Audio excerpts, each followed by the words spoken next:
Assalamualaikum warahmatullahi wabarakatuh. Salam sehat, salam olahraga. Apa kabar teman-teman pecinta bola? Saya doakan sehat selalu, dilancarkan rezekinya. Pantas saja Marcelino Ferdinand dan Ivan Jenner tidak dipanggil ke timnas U23. Ya, kata itu yang pantas kita sematkan kepada Ivan Jenner dan Marcelino Ferdinand yang tidak dipanggil oleh pelatih Van den Boeck ke timnas U23.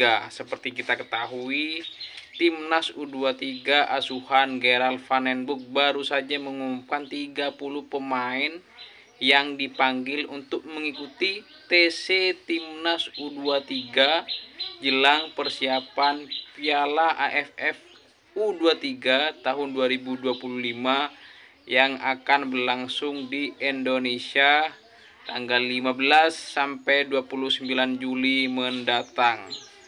Dari 30 pemain yang diumumkan, ternyata banyak pemain yang tidak dipanggil secara mengejutkan ke timnas U23.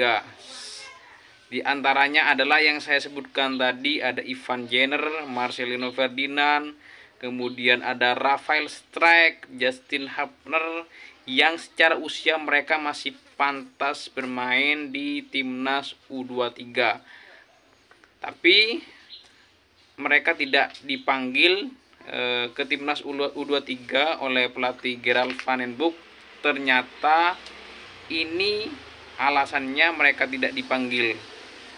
Piala AFF bukanlah agenda resmi FIFA yang membuat pemain-pemain yang saya sebutkan itu tidak mendapatkan izin dari klubnya untuk membela timnas Indonesia. Karena pemain-pemain yang saya sebutkan tadi adalah pemain-pemain yang bermain abroad di luar negeri. Ini sama kejadiannya dengan Piala AFF tahun 2024 kemarin, yang mana Indonesia diwakili oleh beberapa pemain muda sehingga tidak mampu berbicara banyak di Piala AFF senior yang seharusnya diisi oleh pemain-pemain yang menjadi langganan timnas Indonesia. Kan tetapi karena memang bukan agenda FIFA, jangankan klub luar negeri seperti klubnya Justin Hapner, kemudian Rafael Struijk, Marcelino Ferdinand, pemain yang bermain di Liga 1 saja tidak diizinkan oleh klubnya untuk membela timnas Indonesia. Ini bukan persoalan nasionalisme atau tidak, tapi memang hari ini timnas Indonesia ini lebih fokus ke laga-laga yang memang resmi dari FIFA seperti persahabatan, kualifikasi Piala Dunia, Piala Asia dan lain sebagainya. Karena memang agenda seperti Piala AFF, SEA Games itu bukanlah agenda resmi FIFA.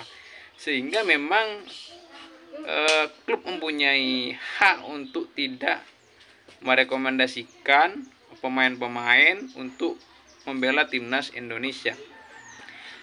Ya, sama halnya yang dialami oleh Marcelino Ferdinand, Ivan Jenner, kemudian Justin Hapner yang saya sebutkan. Mereka tidak dipanggil ke timnas Indonesia bukan karena memang Gerald Van den Boeck tidak mau memanggil mereka, tapi memang terbentur karena Piala AFF bukanlah laga resmi FIFA sehingga klubnya tidak mengizinkan. Tentu hilangnya mereka, Marcelino Ferdinand, Ivan Jenner, Justin Hapner, Rafael Struijk, ini sangat merugikan timnas Indonesia. Karena ketika Piala Asia U23 kemarin Indonesia yang berjaya sampai semifinal, mereka adalah tulang punggung timnas U23. Tapi memang ada sisi positifnya ya, pemain-pemain yang sebelumnya tidak dipanggil akhirnya dipanggil ke timnas U23 untuk menambah jam terbang mereka. Karena kita tahu kalau Ivan Jenner, Marcelino dan Hapner, Rafael Struijk ini adalah pemain-pemain yang memang sudah membela timnas senior, yang sudah menjadi andalan dalam beberapa tahun terakhir di timnas Indonesia. Ini adalah kesempatan buat pemain-pemain yang sebelumnya tidak pernah dipanggil dan hari ini dipanggil. Nah, dari 30 pemain tersebut, rata-rata yang dipanggil oleh Gerald Van den Boeck adalah pemain yang bermain di Liga 1, hanya satu striker naturalisasi yang bermain di luar negeri ya. Tapi memang komposisi dari ke-30 pemain ya juga lumayan juga ya. Meskipun memang tidak sementereng saat timnas Indonesia U23 menjuarai SEA Games saat diacu Indra Safri.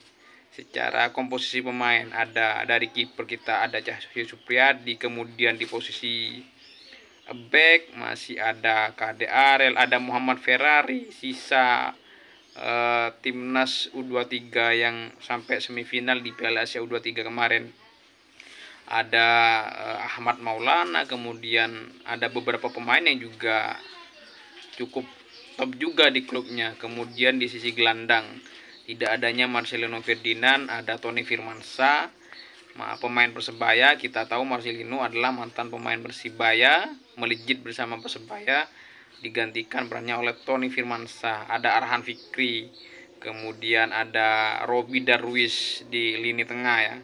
Striker ada Hoki Caraka, kemudian ada striker naturalisasi, kemudian ada beberapa pemain Victor Detan yang juga saya rasa mungkin memang membutuhkan jam terbang di timnas U23, dan Gerald van den Bosch tentu sudah mengamati mereka-mereka yang dipanggil untuk kemudian dipanggil ke timnas U23 untuk berlaga di Piala AFF U23 mendatang yang akan berlangsung di Indonesia. Tentu Indonesia sebagai tuan rumah mempunyai beban moral yang berat. Saya rasa musim kemarin, Piala AFF edisi kemarin, Indonesia sampai final meskipun kalah di final 2019 sebagai juara. Tentu sekarang diarsiteki oleh pelatih asing yang saya rasa mempunyai strategi yang secara kualitas melebihi pelatih-pelatih lokal kalau saya katakan. Ya, itu memang faktanya ya. Tapi memang absennya beberapa pemain yang saya sebut tadi memang sangat berpengaruh, karena memang mereka tidak bisa membela timnas U23 karena bukan agenda FIFA ya alasannya. Ya, kita doakan semoga timnas U23 berjaya di Piala AFF U23 mendatang. Dengan komposisi yang ada, saya rasa memang sudah mempunyai kualitas yang juga cukup luar biasa. Salam olahraga, bravo timnas U23.